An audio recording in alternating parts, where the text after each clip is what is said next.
এখন যে 18 সালের কোটা আন্দোলন যে শুরু করছে তার মহানায়ক বা অধিনায়ক বা উদ্যোক্তা বিভিন্ন তা আসলে উনিও এই মফস্বলের একজন লোক। আজকে হাঁটি পাপা করতে করতে আজকে ঢাকা বিশ্ববিদ্যালয়ের যে স্থান হয়েছে, ঢাকা বিশ্ববিদ্যালয় হলো এটার বলে প্রাচ্যের অক্সফোর্ড।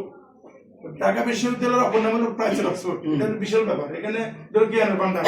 এই আমরা বাড়িতেও আমার এক বছর সিনিয়র 94, আমি 95 মুন্সিয়াট হাই স্কুলে কেউ যদি বারান্দা ঘুরিয়ে যায় অনেক ব্রেন হইব। অন্য স্কুলে যদি করে ক্লাসও করে আর ওইখানে বারান্দা ঘুরিয়ে হলে বিশাল ব্যাপার। তো ওইখানে বিভিন্ন ফ্যাকাল্টি আছে, বিভিন্ন ক্যাম্পাস আছে ঢাকা বিশ্ববিদ্যালয়, ওটা করলে অনেক জ্ঞান দেবে। তো যাক, বিশেষ করে ওই গণ অধিকার পরিষদ যেটা বিভিন্ন যখন অসুস্থ হয়েছে তখন অন্য দলের কাছে মাইক গেছে, সাথে সাথে আমাদের, আমি তো বিএনপি করি, আমি বিএনপি করার উদ্দেশ্যে মানে পদক্ষেপ করি। আমার মহসিন ছোট ভাই তার উদ্যোগ পথে বা আদর্শ উদ্দেশ্য সব দেখিয়ে আমার ভালো লাগছে। তার মধ্যে এই গণ অধিকার পরিষদের বর্তমানে নতুন বাংলাদেশের যে একজন মহানায়ক বলা যায়, মানে বিভিন্ন রাজনীতি করে অনেক কাটছিট করার জন্য চেষ্টা করছে, কিন্তু আল্লাহর রহমতে উনি বেঁচে গেছে। যখন সাথে সাথে উনি হাসপাতাল গেছে, আমাদের দলের পক্ষ থেকে রিজভি নাকি আমাদের মহাসচিব গেছে।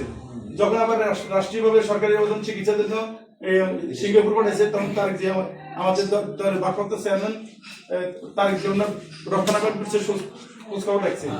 বিষয়টা হলো আসলে ওই আগামীতে 2018 সাল পর্যন্ত 24 সাল পর্যন্ত অন্যান্য আছে, এবং আমরা মনে করি আগামীতে জাতীয় সরকার এবং ওই সরকারের বিভিন্ন একটা মন্ত্রিত্ব আসন হইতে পারে, আমরা যতটুকু জানছি। এবং বিভিন্ন যে দল গণ অধিকার পরিষদ দুইটা, আমরা আশা করি দুইটা, একটা হলো রাশেদ সেক্রেটারি, একটা বিভিন্ন, ওটাও ঠিক আছে। আর হলো আপনার আগামীতে ওনার মন্ত্রী হওয়ার সম্ভাবনা আছে। এবং আমাদের আমরা মনে করি একসময় তো এই জন্য মিটিং করার সুযোগ ছিল না, এখন তো কথা বলতেছেন, তো বলতে বলতে হইতে হইতে বিশাল ব্যাপার। আজকে ওই আমাদের মন্নানে যে কথা বলতেছে আমি জানি না, একসময় আমরা জানতাম না।